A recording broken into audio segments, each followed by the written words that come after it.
Mate, thanks for Morning, coming mate. back How on. are you? I'm really well, man. How are you? Yeah, pretty good. Pretty good. Buddy, mate, it's great to have you back. And you and me have been trying to set this up Yeah, a couple of a weeks now, year. but it's been me coming up and down interstate and us missing each other. It hasn't really worked. But for those who haven't seen you on the channel before, you just want to introduce, I guess, who you are, what your background is, and I guess what you do now. Sure. So my background is Army engineer from a few years ago now. I got out of the permanent Army. And what I do now is teach mainly IED stuff and homemade explosives. So IED, improvised explosive devices, a little bit of electronics, a little bit of K9 scent imprinting, those sort of bits and pieces. And I think that's sort of how we came across each other through a couple of mutual contacts. And I got some knowledge in the CBRN space as well, or CBRN space. And that's sort of how we got connected, and I guess how we wound up here.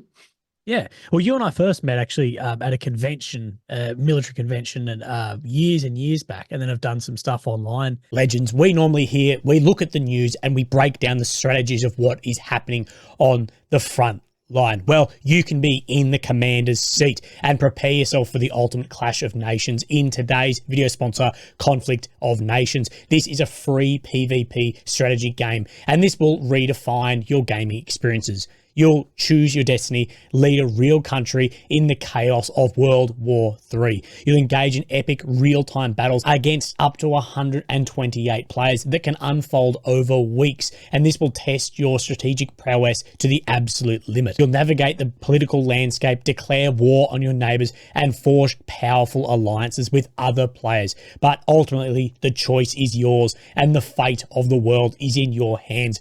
Strategize, plan, and execute your way to victory. Engage in epic battles, capture territories, and dominate the world using your own unique strategy. And the best part is you can command your forces on both PC and mobile, so you can take the action with you wherever you go. Now, claim your exclusive gift by clicking the link in the description. You'll get 13,000 gold and 1 month of premium subscription for free. Your path to global domination starts now. Can you give, I guess, a quick, down and dirty for what an army engineer is for people? Because, people may not actually know what this space really entails. Engineers are, it's pretty universal no matter what military you're in, but engineers can be summed up with a basic phrase, which is they break stuff and they build stuff, or they build stuff and they break stuff.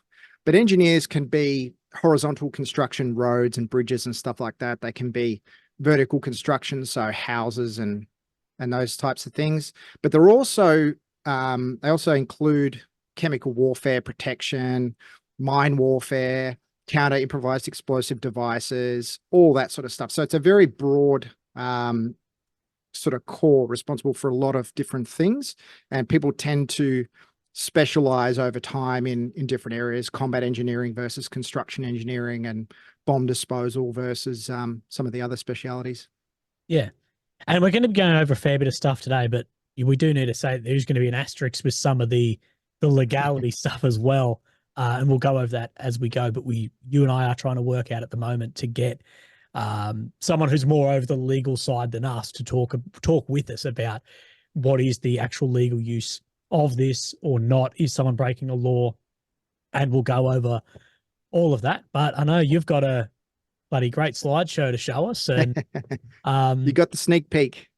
I got the sneak peek, and I was very impressed. So I think everyone watching is Nice. going to be in for a treat, talking about, well, biological chemical warfare and some background in it and how it's being used currently to sort of break up this stalemate that we have seen for the last, I guess, 12 months in the Ukrainian-Russian war. Definitely. How this sort of started, if you remember, about a year ago, we did another podcast on basic CBRND stuff, and there started to appear the use of these riot control hand grenades. So this is sort of November, December of last year. Oh, sorry, 2022. Yeah. And we had a bit of a chat about, oh, should we get into this use of chemical weapons? And then before you knew it, a year's gone by. But that was the origin of it. And then as I started to pick away at some of the things, there's a couple other avenues within the complex conflict area that I thought would be really worth digging into. And it just reached a point where I thought, let's do this podcast and let's flag a few things through the discussion that we should get a military or former military lawyer involved in that would be able to explain the technicalities around conventions and laws of armed conflict and all that sort of stuff. So I've got someone in mind that would be useful to have a follow-on discussion. Perfect, mate. Awesome. Well, let's get the show on the road. Let's do it, eh? All right. So you see that all right on your screen? Yeah, perfect. So what this is a CBRN, which is chemical, biological, radiological, nuclear, and explosive recap. So it was going to be 2023, as in what we've seen over the last year, but there's a few pieces to the puzzle that are worth sort of connecting into the last 12 months that go back into 2022 that just give it a bit more context and make sense of things a bit better. So I thought we'll do a 2022-23 recap to see where things are, what the state of play is now in terms of these threats, I guess you'd say. Because I think a lot of people see these threats, they think World War I mustard gas bomb getting dropped by the Americans on Japan, but this is just the umbrella that it spreads far wider than this into less serious chemicals that are, still controlled, under these conventions, but it expands a lot on that. Absolutely. Absolutely. And that's going to become, particularly for the chemical and the explosive part, that there is a couple of things that we can talk about that gets into the very gray area of definition, as well as the very difficult job of, proving it. It seems very clear, but how do you prove it? How is it held accountable? It's a very difficult, thing to kind of tackle, but we'll get to that as we cover off on the CBRN. Disclaimer from me, all the stuff I've got that I'm going to present is from open source. So there's nothing super secret here or special that, it's all stuff that's publicly available. And it's certainly not exhaustive. So if anyone's got anything to add, it'd be great to get some feedback as well. I know there's a lot of people in Ukraine, ex-British, ex-American, ex-Australian, who are seeing a lot more of the practical results of some of this stuff. So it'd be good if people have got extra information to have those follow-on chats. But this is just to get the ball rolling and really recap where things are at from the last couple of years. So we'll start at the end. We'll start with the N. We'll look at some nuclear. There's really not that much nuclear radiological. We'll look at the biological, but of the five, those three things, there's not too much really to get into. I'm not a policy strategy type person. I'm more of a tactical, on the ground kind of person. So there won't be too much to cover there. Looking at the nuclear side of it. Now, there was a lot of saber rattling. There was a lot of fears about nuclear war and nuclear exchange. There was a lot of talk about tactical nuclear weapons. And the only real thing, I guess, would be good to summarize the last couple of years is that at the end of last year, we saw Lukashenko come out and say, hey, the plan for us to move some Russian tactical nuclear weapons into Belarus or Belarus has now happened. And the reporting that I've seen is there's sort of these mobile style, small payload. I say small, they're still in the massive ton range. And that's about it. So the threat is still definitely there, but I think there's been a lot of conversations between the major powers of the world with everyone saying, look, no one's going to win from any kind of nuclear exchange. We do not want this. Nobody wants this. So it's cooled a little bit, but I would say that there is certainly still a nuclear exchange threat there.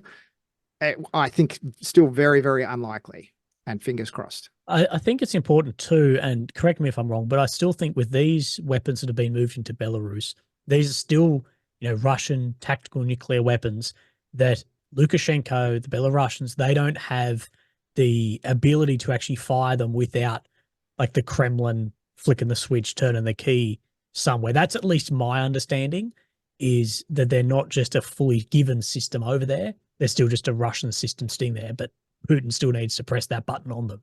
That's my understanding. Absolutely. Yeah, absolutely. Nuclear weapons of any kind, the control and use of them is held at the highest level at all times. There's no rogue use. We would never know. You'd have it exist in a very, very sensitive environment. If there are these dummies, are they decoys? We would never know. I'm sure that some of the intelligence agencies have methods to determine, what's there, if there's anything. There could be something there, might not. People like you and I would never really know the truth. But I think this is one of those threats it's looming, but it remains as a very low likelihood. Yeah. So that's it for N. I guess blurring over into the radiological, or the R, we'll go back to early 2022. So right after the invasion started, there were reports that the Russians were digging in and around the Chernobyl site, particularly around the Red Forest area. So you can see in the picture there, Red Forest got its name because those trees were exposed to massive doses of radiation from the explosion. And they all died. They turned that color and died.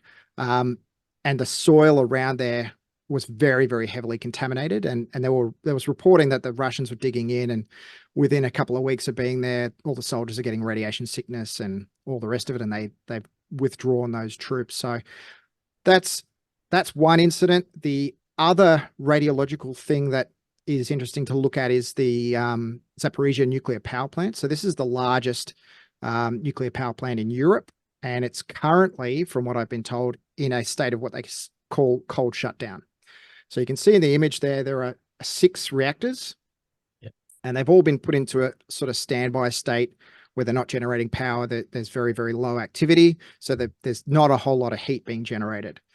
And the reason why that's important is because Zelensky warned that Russia was planning to blow up the dam, the hydroelectric dam, as part of their withdrawal, and that was going to drain all the water that this power plant used to keep the reactors cool. And the Russians ended up doing that. They blew up the dam and, flooded all downstream. You can see here the big reserve of water. So that is separate and independent from the river. So this power plant has got its own cooling reservoir there on site. So there was never really any risk of that. There was a couple of times there was an issue with the supply of electricity to run the pumps to keep the water flowing through the reactors. And why that's important is the power plant can't run its own pumps. It needs a separate supply of power to run the cooling pumps to pump the water to keep the reactor cool. Not such an issue because the reactors aren't operating properly. They're in a shutdown. Now, the Russians still control this site. So this story is not done on the power plant. Zelensky accused the Russians of planting explosives on the roof. And there was a lot of talk last year about whether or not this was going to be a false flag attack by the Russians, that they were going to try and blow up part of the power plant or whatever. It's going to be a big radiological release. That didn't eventuate, but nothing's changed. The Russians are still in control of the plant. And it's sort of, again, it's one of these background threats, hasn't progressed. And the Russians actually not co-accused, but reciprocally accused the Ukrainians of preparing a radiological or dirty bomb attack. So that's where you get some material that's emits radiation, and you place it around or in intimate contact with explosives, and when the bomb blows up, it spreads radiological material all around the place. Yeah. That also never eventuated. Yeah, I think it's important to note too that the IAEA, the International Atomic Energy Agency, they are here too, basically full time. I believe maybe completely full time, monitoring the situation. And they came out at the time and said there's explosives as far as mines and whatever in their reporting on the outside, but nowhere that would have a breach through one of these reactors. You're talking meters thick of concrete or steel to get through, rather than mines on the gates. But at the time, they weren't still allowed permission to some areas. But you touched on a good point that there was this co-accusation that Russia was saying, you're going to, bomb us and say that we blew it up ourselves.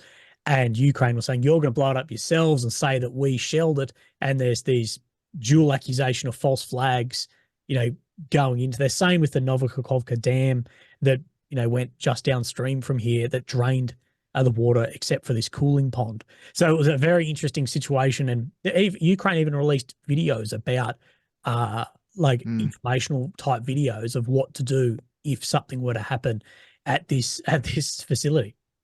Yeah, exactly. And it would be the way these things are designed, and I'm not a nuclear power plant expert by any stretch, but my understanding is that these are designed to survive all sorts of weather, earthquakes, whatever, for that area that they're stationed in or built in, I should say. So the likelihood that an aircraft or a piece of artillery can deliver enough explosive power to get in and at the reactor core of one of the 6 reactors is very, very unlikely.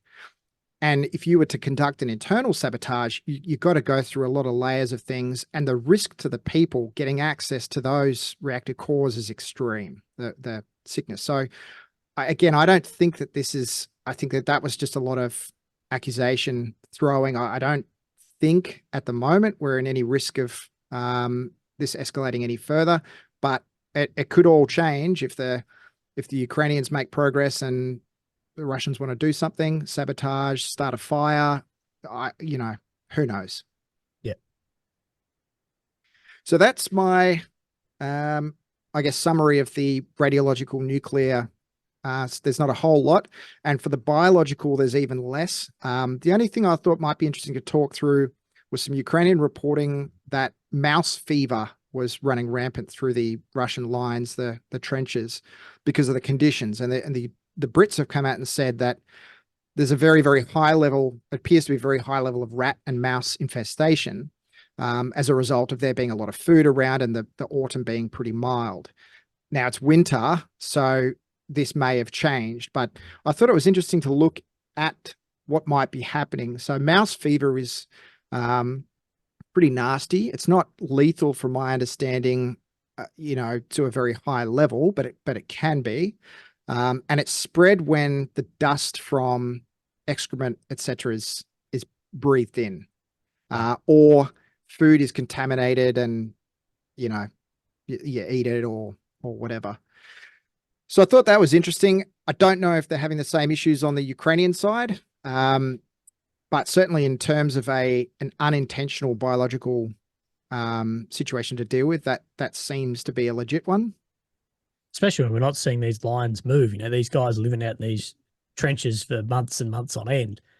I guarantee that it'd be in both sides of that, and guys living in these situations like this. Yeah, it could be. And it could also be a case of the attrition rate is so high with the Russians that the infantry is not even there long enough to get sick. That could also be part of it in certain areas of the trenches. And I thought it'd be interesting just to draw the biological side over to probably the best case study of biological deliberate biological release or attack, as you call it, an attack, which was around this dude. I don't know if you remember this guy from the 80s. Right. His name is Osho, and he was the leader of a group called the Rajneeshis. And they get that name because the translation means orange people. They used to wear these orange clothing. And they lived in Oregon in the States. They had this massive commune, huge following, and they were slowly taking over the local town. And they had enough of a population there that they were actually going to outvote the locals and start introducing laws and things to favor them and what they were doing in their commune.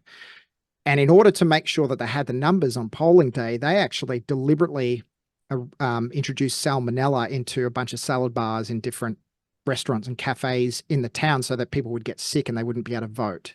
And that remains the first and still the largest bioterrorism attack in American history. So I thought that was interesting. It's not necessarily a warfare thing, but it does show you sort of what is possible, what people are capable of. But I guess in the biosense, water sources and things like this, we saw that with, say, the Japanese in World War II poisoning water sources with dead animals and whatever as well. I guess that comes under that, and it wouldn't be surprised to see, I guess, more of that. It could be very effective. It could be. I think why we haven't seen a whole lot of this is because artillery and drones and aircraft bombs are leading to such a massive attrition rate. And from the reporting I've seen, particularly on the Russian side, you don't really need to go down the path of a contaminating water, etc., because it's just so much slower than the current killing that's happening on the front line. So if you're in more of a stalemate where it was just a lot of people sitting around and not a lot of attrition, then that could be a way to break the deadlock for sure. But I think it's such a kinetic environment that they may have tried, who knows, but it doesn't seem like something they need to resort to. Yeah. And that's pretty much it, mate, for the B, the R, and the N. You got anything else you want to chat about on that, or should we roll on? No, I reckon roll on. I reckon you've covered a fair bit of that pretty well. But I think one thing in that is we're seeing in the state of war currently, we don't know where this goes.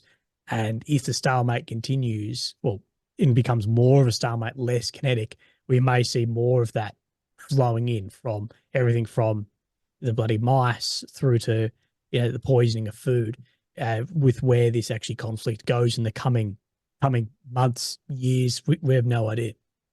Exactly. And this biological is certainly something that is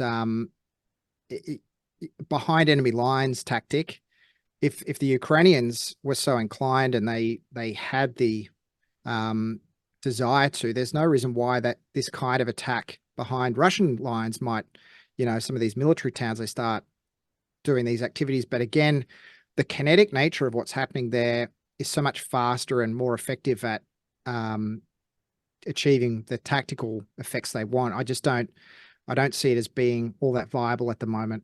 Yeah. So moving on to E, and between the C and the E, there's actually a fair bit of ground to cover.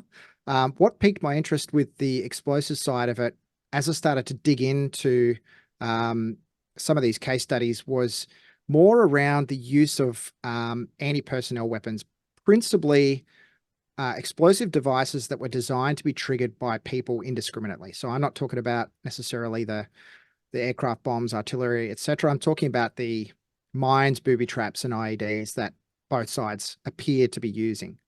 And this is how I'd like to frame the first part before we'll get on to talking about drones at the end of the E section. But I wanted to look at this, and certainly there are aspects to the anti-personnel explosive section that I think would be good to get a lawyer's point of view, particularly a lawyer that served with the Australian Defence Force, because I don't know and I don't understand enough about these conventions and how they're applied and how you would prosecute, etc., to answer all the questions. But it appears to me, as an engineer who is, back in the day was read the Riot Act about the use of indiscriminate victim-operated explosives, and also seeing Australian forces targeted by IEDs, roadside bombs, in Iraq and Afghanistan for years. It does appear that both sides are using indiscriminate victim-operated switches that certainly divert into the grey area on whether or not they should be using them under the conventions that exist. Then we'll just talk through who's actually signed up, what's the framework, who's signed up to it, and what does it mean? Like, what are the ramifications for if someone breaches it, or it turns out they are doing these things? Does it mean anything, or is this just going to be another thing that people gloss over in the wider conflict? Yeah, because in my experience in the military, which of course infantry is more limited to this sort of ID nature than the engineers, at least with dealing with them hands-on, was that anything that's victim operated, that's indiscriminate, that is a big no-no, that you're down. Now we have a claymore and a clacker. It's not tread on a mine and it explodes, because it doesn't matter if it's a soldier, a child, an animal. It doesn't matter. That is, we've stepped away from that with the treaties and whatever we've signed up to. Exactly. And in the whole IED world, there's basically three, and you can expand this to any explosive device, right? There are three ways that you can arm/fire something. That's command, victim operated, or timed. there used to be a teaching that environmental or ambient was the fourth, but really all of the things in environmental or ambient, like change in light conditions, etc., you can either relate back to timed or victim functioning. So dropping a bomb from an aircraft, that is done at the time and place of the pilot's choosing. Same with firing artillery, firing a claymore from a clacker. It's all command. It's all done at the exact time, place, and choosing of the firer. Anything that's timed or victim operated, you don't have that control. So if it's timed and it just blows up at 1 p.m. or whatever, you don't know who's going to be around. So it's indiscriminate. If it's victim operated, you don't know if it's going to be a child from the village or your enemy that's going to trigger whatever the victim switch is. And that's the whole premise behind the convention that we're about to talk through here, is to try and limit that. And that this massive draw from Vietnam, the use of mines in Vietnam, same with Afghanistan, etc., was to try and get away from this indiscriminate use of things that would kill people. So the convention that applies here is, it's an international one, of course, and it's on the prohibition of the use, stockpiling, production, and transfer of anti-pers mines, and on their destruction for those countries that have them. And it's informally or colloquially referred to as the Ottawa Treaty. It was concluded at a conference in Oslo in 1997. So it's going back a fair way now. There are a few articles that are quite pertinent to what we're going to discuss next. Article 1A, the gist of it basically is never under any circumstances are anti-personnel mines to be used. And we'll go into definitions of exactly what is a anti-personnel mean, or what does an anti-personnel mean, what does mine mean, etc. Article 2 states that an anti-personnel mine is something designed to explode by the presence, proximity, or contact of a person, and that it's designed to incapacitate, injure, or kill one or more persons. Interestingly enough, mines that are designed to be detonated by the presence or proximity or contact of a vehicle as opposed to a person, and that are equipped with anti-handle devices are actually not considered anti-personnel mines under this convention. So it's very common in the Navy world. A lot of the sea mines have got these anti, what are they called? Anti sort of stripping and all that features built into them. Right. A lot of landmines have got anti-handle features. So certain things that you do, it's going to make the thing blow up.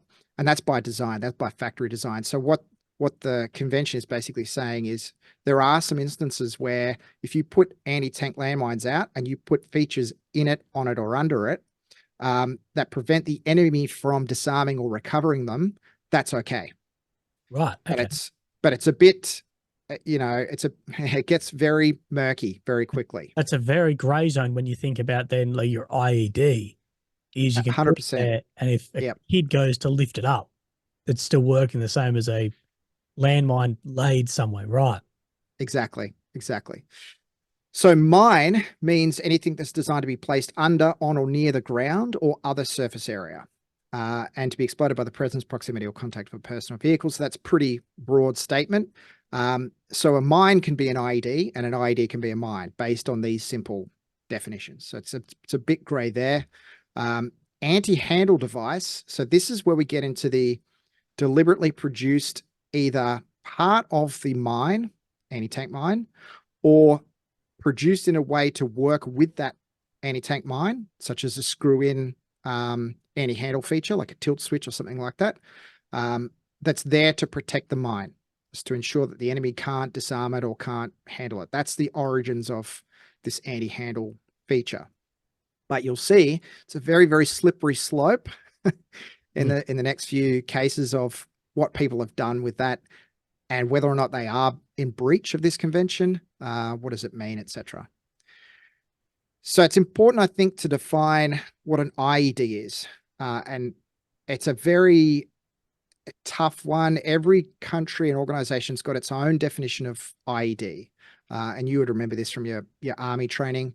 I've put over there on the right-hand side the Article 2 meanings, and you can see here that IED can be mine, mine can be IED. The principal organization for dealing with mines is UN Mine Action Service.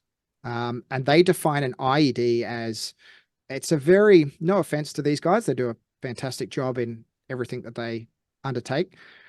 But I don't like this definition because it's really super fluffy and vague, and I just don't think it's succinct enough.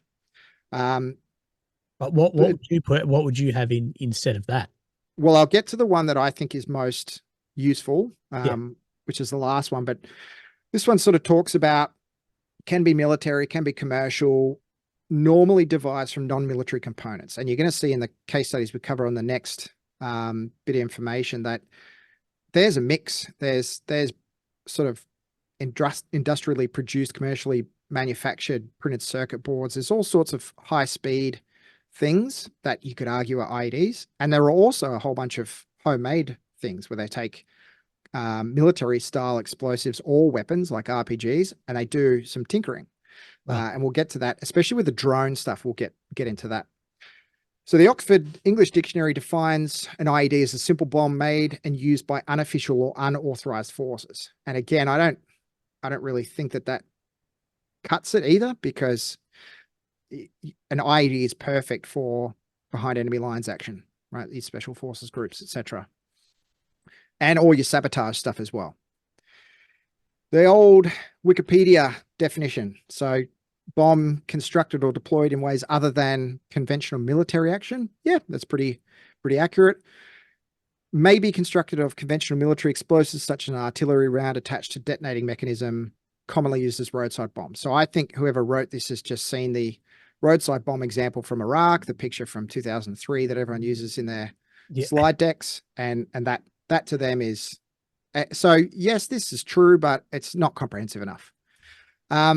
I think NATO's definition is probably the most succinct and the most encompassing. So a type of unconventional explosive weapon. So unconventional being, it doesn't do what it says on the tin. So it has other actions, can be activated in a variety of ways. Absolutely. Can target soldiers and civilians alike, for sure. So I think that NATO definition, and again, I don't think there is a perfect description of an IED. I think it's a very vague set of possibilities, right? An IED can be so many different things, but it might not even be explosive. It might have mechanical actions, like a booby-trap, then is it no longer an IED? So and same with mine. There's so many mines that you would say, oh, it's kind of, they've tinkered with that mine to kind of make it work like an IED now. Yeah. I guess if it's not just out of the packet, military made, you start tinkering with it using bits and pieces, well, then that has a separate effect, doesn't it? You would hear about things in the military about the use of, like, your trip flares, where you can put a bit of cable across between two trees, you hit it, and it'll set off a flare, to light up an area for soldiers moving through.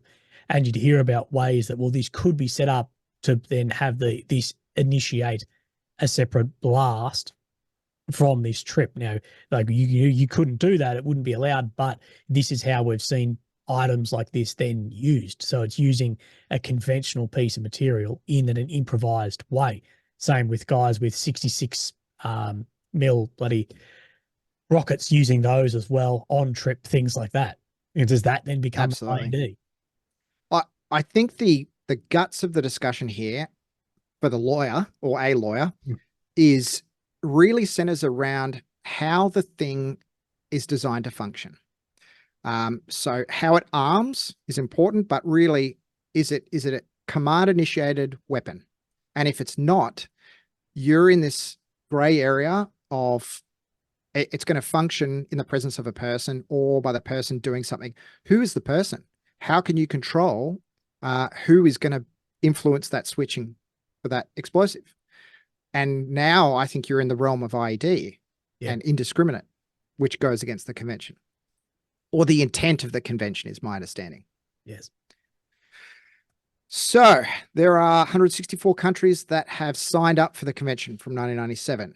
You'll notice Australia has signed and ratified. So we are privy. We cannot use anti-personnel landmines. We cannot set up Claymore anti-personnel weapons to function any other way other than command initiated.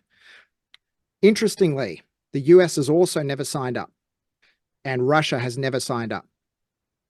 Ukraine has signed up, and they ratified 2005. So they are on the hook to follow the rules of the convention, which is what makes this very interesting. Yeah, right. So how Australia gets around it, and I don't know if these are still in use anymore, because I'm a little bit disconnected from that mine warfare aspect of combat engineering, but this little guy, I don't know if you remember seeing these during your time. I know Assault Pioneers used to use them a fair bit. Yeah, it would have been the pioneers, not me. For those unaware, within the infantry, then you have specializations. So, for instance, I was heavy weapons, and there's another one, pioneers, which is a bit of a bridge gap between, I guess, the infantry and engineers in there somewhat, and they would have been the ones using this. Absolutely. But not my side of the house. Yeah. This little switch here, so it's called, in Australia, we call it the F1A1 booby-trap switch. And it's designed, it's a very, very clever invention. It's quite small. It comes in a tin with everything you need to use to set it up. So inside the tin there, you can see it's got the actual switch itself with a bunch of pins and all the rest of it. It comes with some tripwire and a sheet of instructions. The Brits call it the, where is it? The L5A1, and the Americans call it the M142, but it's the same thing basically. And how this is designed to work is you can set it up for pressure, so stepping on it or stepping on something that is on top of it. Pressure release, so picking up a weapon, picking up something else that you want to inspect. Tension, so if you trigger a tripwire, or tension release if you cut a tripwire that's under tension. So it's an extremely versatile mechanism that then goes to start an explosion. It's the start of the explosive train. Now, how we used to protect our anti-tank mines, and we may still do this, I'm not, again, up to speed, is you could put these under the anti-tank mine so that if someone lifted it by hand, this would then be connected to the anti-tank mine and it would blow up when the person did that. Now, you've basically turned an anti-tank mine into an anti-purse or anti-handle feature. But if you step on the landmine, the anti-tank mine as a person, it won't function. So technically, it's not an anti-personnel landmine.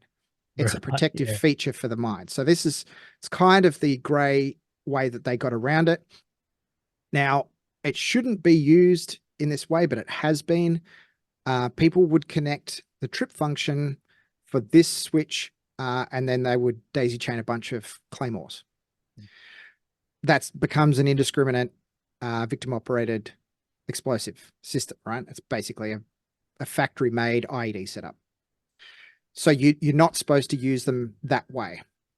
America is not signed up, so that doesn't apply to them. But for us, there are only certain ways that they used to teach the use of this booby-trap switch that would mean Australia is still following the convention. That makes sense. I think it's so just need a note too. On that convention, it's funny to see Russia, China, America, none of them are signatories to it, which are the three most important countries to be signatories to something like this. We're all right without it. I'm guessing that these are still around for use for other things, for flares, for some sort of something to bring awareness to like a base outline is similar to like your trip flare setup. This could be used for something like that completely legally. That's not on an explosive to get you. It all comes down to the definitions, and you would have legal officers arguing back and forth to, if you have a victim operated mechanism, let's just take a pressure or a tension, right? Tripwire. What is it attached to? What happens when the victim triggers it? And that's what the important part is. If there is an explosive aspect there that could then injure, kill, maim, well, you'd be in breach. Yeah. How people use something, it gets it's a bit murky. Yeah, it gets murky because you're in the jungle, you'd learn to set up things like you'd have a tripwire attached to a trip flare, and then in front of that, you'd have a claymore, but you would have to set it off. And if someone trips that trip flare, you'll see them in the light, and then you can clack the claymore straight into them. I guess it's another step in that, but that is ways which it's not in breach of anything, but it's how these are used in a realistic sense. Yeah, absolutely. Absolutely. So that's a good one when we get a lawyer involved. Yeah. Yeah. So back to the convention. In 2016 and 2018, Ukraine wrote to the United Nations. And these documents are a bit short, but they do reference, particularly for the second one, they do reference some legal stuff that the Ukrainians put out that is just a bit too complicated for me. The gist of it, I think, from what I can decipher, is basically Ukraine is saying, look, to the UN, look, we know we've signed up to this convention. We've been invaded. We can't guarantee that people are not going to use these things on Ukrainian land. We shouldn't be held accountable for what other people do here. It's their responsibility. What I'm not sure of, and this is, again, something that we can maybe get into with a lawyer, is, are they still, if you're at war and this is an existential threat, what are you, how are people going to view your use of anti-personnel landmines if literally you've got no other option? That's a bit of a stretch maybe, but if you're sort of forced down this path because you're just getting whaled, how lenient is the United Nations going to be? It's a very, I really don't know the details of these two releases, but it would be very interesting to see what the response from the UN was, what the dialogue has been around, those letters, because you'll see that both sides are using switching, victim-operated switching in improvised ways that really wouldn't cut the mustard for the convention. No, well, you've signed and ratified that convention on Ukraine's side, and it's a well-known fact Ukraine lays a heap of mines, these switches, whatever. Just because who you are fighting has not signed on to that treaty, this convention, doesn't mean that you then don't uphold. It's the same as with us in Afghanistan. The Taliban, they haven't signed on to any of this, but that doesn't just then start that we can use this. I think people are sympathetic when it's, well, this other side's just wailing on us, but if you just take any emotion out of it, legality or like legally wise, and this would be something we talk about with the lawyer, but it doesn't then give you the right to use then these systems if you've signed and ratified. And I believe there was even money given to help Ukraine break down and destroy these weapons as well. Yep, absolutely. So, having said all that, there are several of these really interesting battlefield examples where people have adapted and created their own ways to target the enemy. And I'm going to say that the majority of these initially were done by the Russians. Anecdotally, obviously can't prove anything. And it appears that in the latter part of last year, we saw the Ukrainians start to employ their own. It's probably been going on longer than that, but from what I can see. So we'll talk through a few of these. This first one is pretty, it looks pretty hodgy, but if it looks hodgy and it works, then it's not really hodgy, right? Yeah. So this came out, the SOP at the time for the Ukrainians was when they find these anti-tank landmines, the TM62s, they would set up a remote pull to ensure that, there's no pressure release switches underneath, or there's no internal switches that close on rotating through one or more axes. And that's what the SOP was, the standard operating procedure. And one day they were doing that and they went and recovered one of these mines, and it later blew up when it got tilted through another axis. And they found some of these switches, and that's basically what it is a switch that's got what they call a double tilt action. So it rotates through a certain axis, and a magnet then holds part of the switch in place, so that then when it goes through another axis, the second part of the switch closes. So it requires 2 steps by the victim in order to completely close that circuit. This thing would be internal to the mine, so you wouldn't know by looking at it that it's there. You would know when the thing detonates. So basically that the Ukrainians would come in, see a mine, they would do a remote pull with the bloody rope or cord or whatever, and it would, tilt over, whatever, They'll then load it onto a truck, and then that separate action of putting it on the truck would release that magnet and release then the det to charge the AT mine off. Basically, Wow. anytime you do any action in the field, one of the old assumptions for bomb disposal work is you always got to assume that someone's watching what you do. And you also have to assume, because of that every time you go down range to do anything, you're going to be the target. Yep. And in this instance, the Russians are watching the Ukrainians recover all these TM62s. Why? Because they don't have any. They have very low stocks. So they want to recover mines to use against the Russians. So people would say, why don't they just blow those mines in place? Well, you need a lot of explosives to blow up other explosives. And if you can repurpose battlefield supply, then that's a good thing. So, of course, the Russians see an opportunity. So they put these anti-handle features into a few, and they do catch Ukrainian sappers doing what they think is safe. Okay, we'll give it a remote pull in case there's a hand grenade hidden underneath with the pin pulled out, or there's some other kind of factory fitted switch, because the Russians do have an anti-lift factory switch that they can use. And then later on, when the mine is tilted again through 90 degrees or 45 degrees, whatever the requirement is, that's when the booby-trap switch is closed and the thing blows up. Right. So they changed their SOPs again to do, whatever they needed to do to avoid this happening.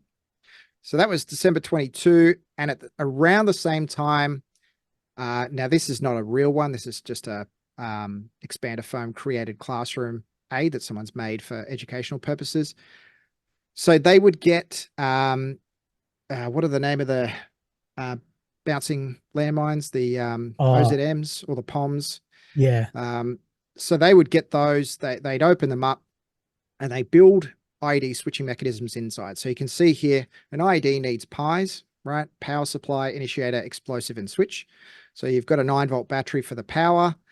You've got some kind of potential arming switch. So that can be activated once the thing's all closed up from the outside. You've got your switch, which is the peg. So on the ends of the peg there are going to be 2 contacts. And when the detonator is removed, the peg closes and the 2 contacts close, and potentially that initiates. So that could be the detonator inside the mine. Right. So once the peg closes, power runs through the closed switch into the detonator, and it blows up from the inside out. So it's basically got a dummy det on it. That det at the top is for anyone who's ever armed a claymore. When it's not like Call of Duty. When you get a claymore and you put it out, you put a detonator in the top of it, and to disarm the claymore, you pull the detonator back out. But in this, it's got 2 dets, and that top one is basically, whether it's a real or not det, but the Ukrainian sappers or troops think they're pulling out that det, and that'll complete the link and set off the IED or bomb. So I have also seen these with an arming switch as well, just to make it a little bit safer. This one doesn't appear to have it, this classroom one. So that was my mistake before. This isn't a switch, this is the internal det. But you're exactly right. So the procedure for deploying and recovering a claymore, for example, is if that detonator is removed, you've broken the explosive train. So the worst that's going to happen is the detonator functions and you're all good. So a practice for field sappers would be, hey, I've come across something that's got a detonator in it. So whether it's a MON 50, a MON 90, an OZM, whatever the thing is, if I pull the det out, I've actually made it safer. So of course the Russians are watching this and they're like, okay, well, they built these knowing that that's what the SOP was, and that's how they started to target Russian sappers. Wow. Oh, sorry, Ukrainian sappers. Ukrainian sappers, yeah. The next one is a different type of mine. So this is the TM62, the anti-tank Russian landmine that there's literally a bazillion of these. I've heard lots of different versions of the same kind of thing. I've heard that they built, again, an internal fusing system that's designed to function when they unscrew the fuse off the top of the mine there, which is, again, that's the, when you deploy or when you recover a landmine, that's the part that's going to make it go bang. So that's the part that you remove. And in this case, they would have what's called an LDR or a photodiode or a photocell, something that changes state when it has light shone on it or it's put in the dark. So they would assemble these, arm them, the internal switching, put them out in the field. And when you unscrew that fuse, you're introducing light onto that component, and that closes the switch and the mine blows up. Now, this is again a classroom version, because at the end here of the two wires is a little speaker. So obviously someone's using this to show, hey, when I unscrew it, the buzzer sounds, which is to simulate the thing blowing up. And how much bang does a mine like that actually have in it? Kilos. Yeah. So these are for to knock the tracks off tanks. Yeah. So if you're on that when it functions, that you haven't got any chance of surviving. Yeah. I'm just trying to think about the actual size of it, and the effectiveness in the range of it, and as well, like how much do you actually need to have then the det? Like would a det just off a claymore set that off? Yep. Yeah. Wow. So a lot of Russian, well, it's not just Russian. A lot of militaries use a pretty standard explosive in artillery shells, aircraft bombs, landmines, and it's a mixture of TNT and RDX. It's I think it's 60-40 is the ratio by weight. TNT is cheap to make. It's very, very predictable. It stores well. It's got okay explosive power, but it's pretty easy to make on bulk. They've been making it for decades. RDX is a lot harder to make. It's more expensive, but it is an amazing explosive in terms of performance. So they're taking the cost benefit, process of the two explosive and combining them. So this anti-tank mine, I believe, is a TNT RDX mixture. Yep. TNT is not that sensitive. RDX is a little bit sensitive. So plastic explosives like C4, PE4 alpha, Semtex, all that sort of thing. A lot of them use RDX, primarily RDX, which means they're detonator sensitive. So they're sensitive enough to be initiated by a detonator. You don't need a booster, but not so sensitive that you can't handle them sort of roughly in that military environment. Yeah, right. Yeah, that's funny that exposed to light, because I know with those you have like a key, I think, that goes in the top and you turn it and then you can bring the fuse out. What's his name? There's a really good ex-Green Beret. He's disarming this overseas. He shows him doing it. But if you pull that out, exposed to light, and this is one of the big things you learn when you're very basic things around any like unexploded ordnance, is don't change its state. Firstly, obviously, don't pick it up, but also don't cast a shadow on it. Because things like that can change the state very quickly and then set them off. Absolutely. The EOD hierarchy of bomb response is basically avoid. That's number one. You just don't go near it. So any ordnance. Yeah. The second one is blow in place. So remotely deliver an explosive charge and just remove the threat. The third one is, remote render safe. So a robot or something like that goes down and does what it needs to do. And the fourth one is manual. That's where a person goes down in a bomb suit or whatever and deals with it. And the one at the top, that's the lowest risk. The one at the bottom is the highest risk. So anytime you're doing anything manually by hand over these things, there's always a risk. It doesn't matter how good your procedures are. It might just be that a new device or a new method that they're employing, and you just happen to be the guy that finds out that there's a new method the hard way, I guess. Yeah. The other thing with the mine fusing that I saw a lot of reporting on was that the Russians were making primary explosives. So there's a couple of peroxide-based primary explosives, very, very notoriously used with ISIS and Al-Qaeda.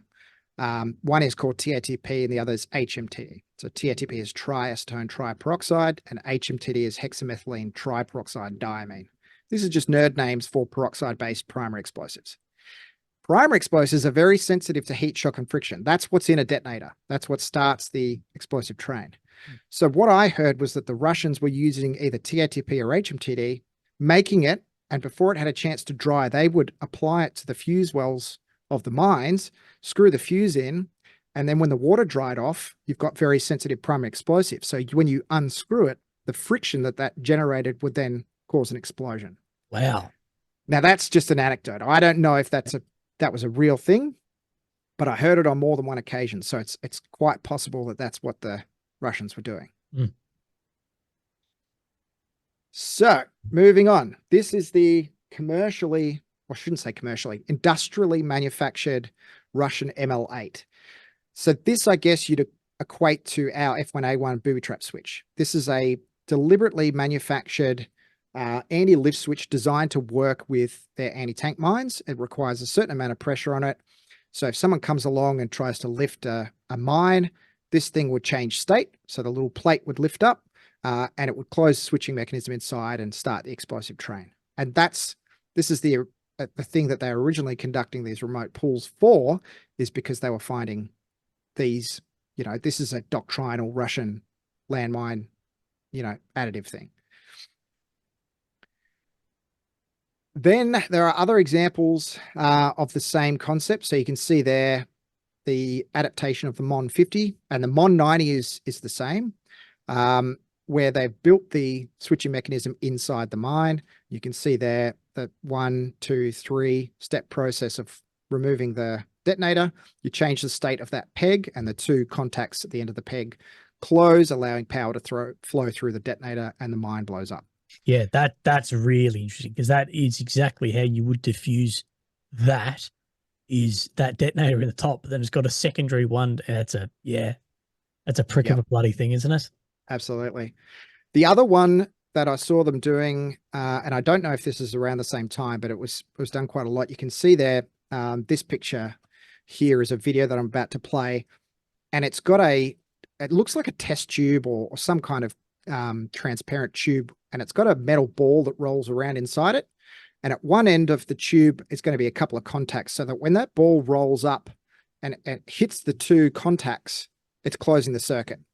So this is like a very basic anti-handle switch. So you can see it. It's here. Oh, yeah. Tube. Just where that blue comes through, yeah. Yep. And you can see there where he's rocking the device, the ball is moving. So when you go and you remotely pull this thing, if you go and manually pick it up and you change the state of that roller ball, the Mon 50 blows up, or Mon 90 or whatever it's in. So again, it's a different mechanism to catch someone who's not, who you've been watching them, they do things a certain way, so that you would start putting these devices out. Now, is this an anti-handle feature of military ordnance, or is this an IED? Oh, geez. Well, the one on the left, your lift switch, that's an anti-handle feature. But I'd call this an IED, like where it's in, because the Mon 50 is basically just a Soviet-era bloody Claymore. That if you're changing, you're improvising the Claymore's state into something that it wasn't commercially built as. I don't know. That's the way at least my mind, and someone else to speak on that, but it's not. Yeah, you are customizing it to work in a way separate from what its initial use actually was. Yep.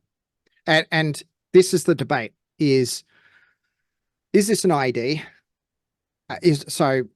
Hence Russia is using IEDs. Well, that's whatever you want to call it, but it's warfare. So you use what weapons you've got available.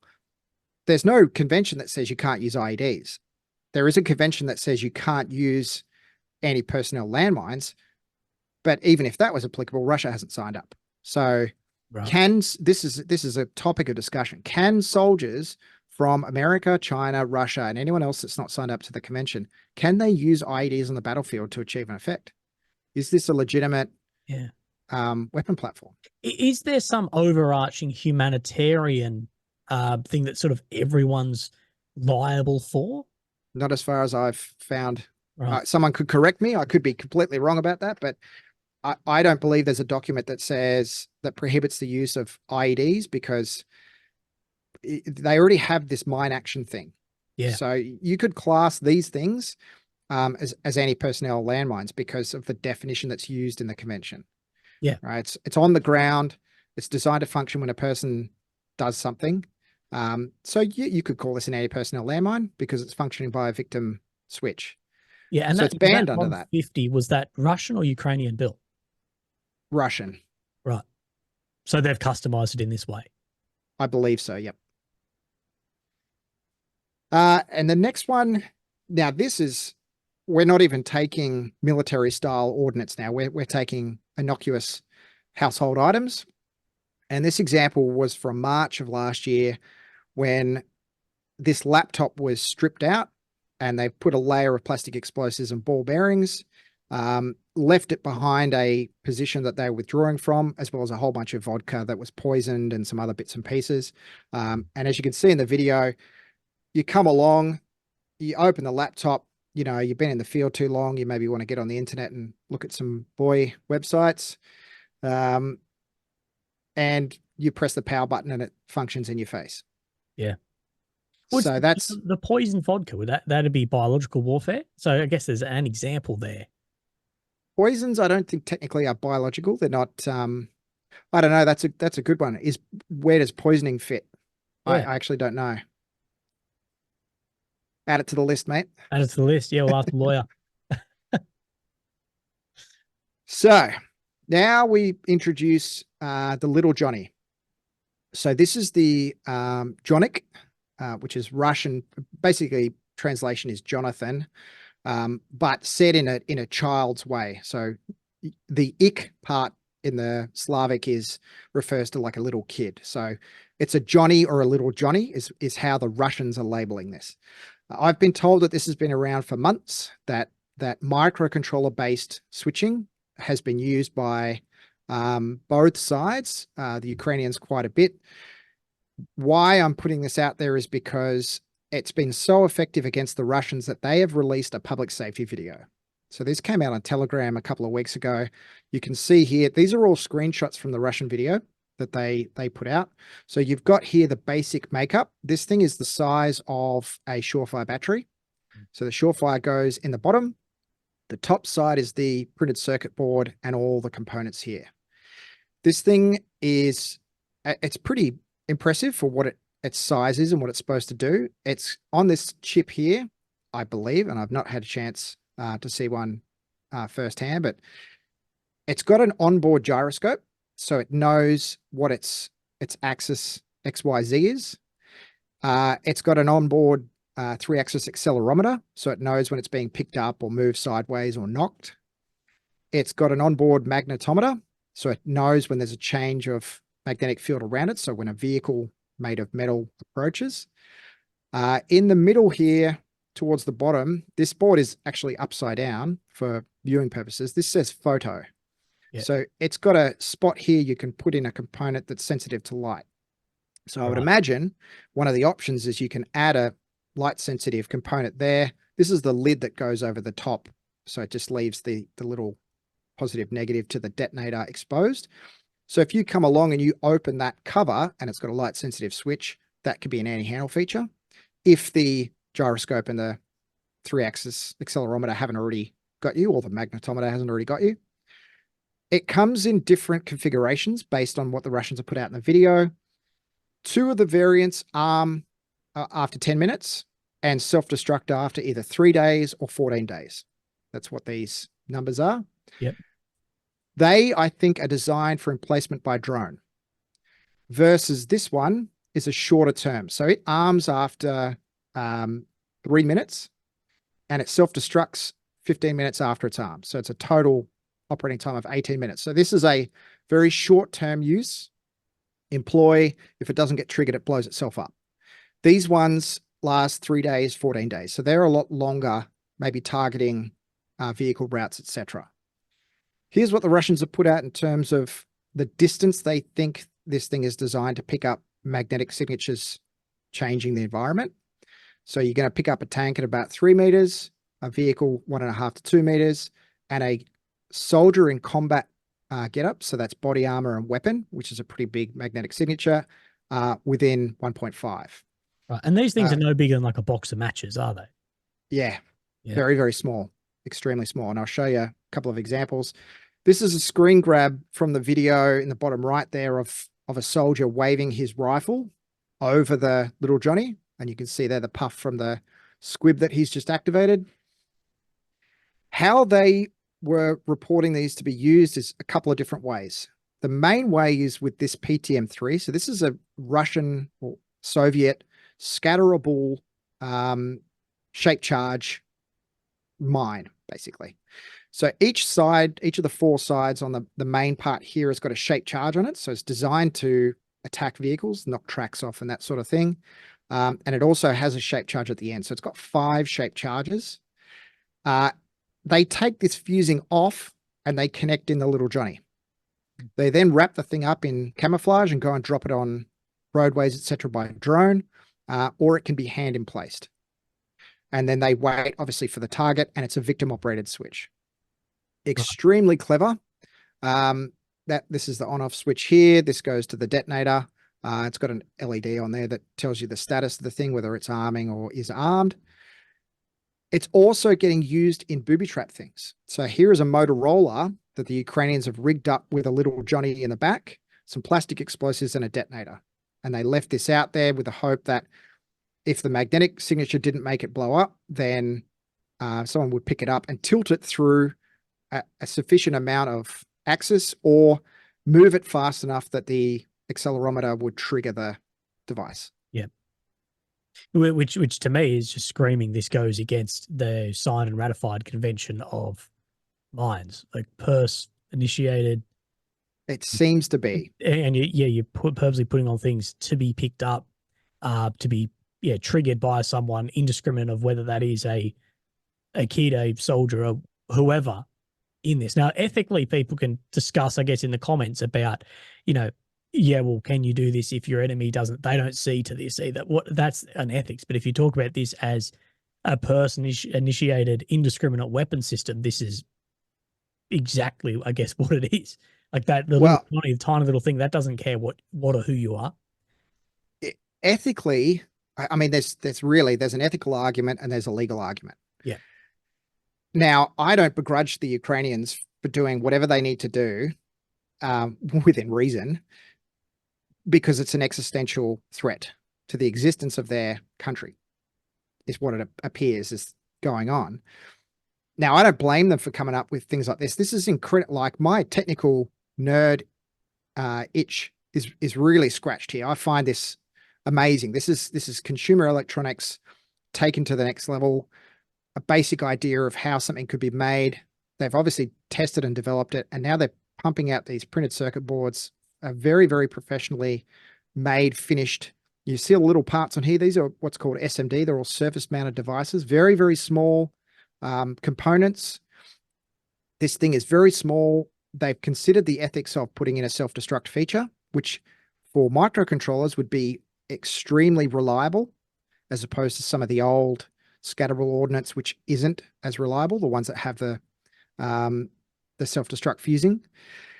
So they've considered all that, but at the end of the day, this is a device that will function regardless of who the victim is, if they breach any of the conditions that it's set up to trigger.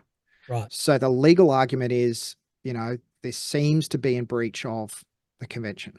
And it doesn't, to me, seem to be improvised, as it seems like it's commercially built. It's not just some guy strapping something on. Like, this is a professionally made circuit board. Yep. Mass. 100%. And I haven't found anything on the Ukrainian side where they've, said that they're using it, denied its use. Nothing. It's been pretty quiet. Oh, of course. If you're in breach of something, you're not going to publicize because if you publicize that it's not, then you are, then you're accepting its use and that it's there as well. If you just silence on it. Yeah. The channels that I was watching to get this information, the Russian channels, they also put some stuff out. There was discussion about, hey, if the Ukrainians are using this thing, why aren't our engineers using this thing? Why can't we do this stuff?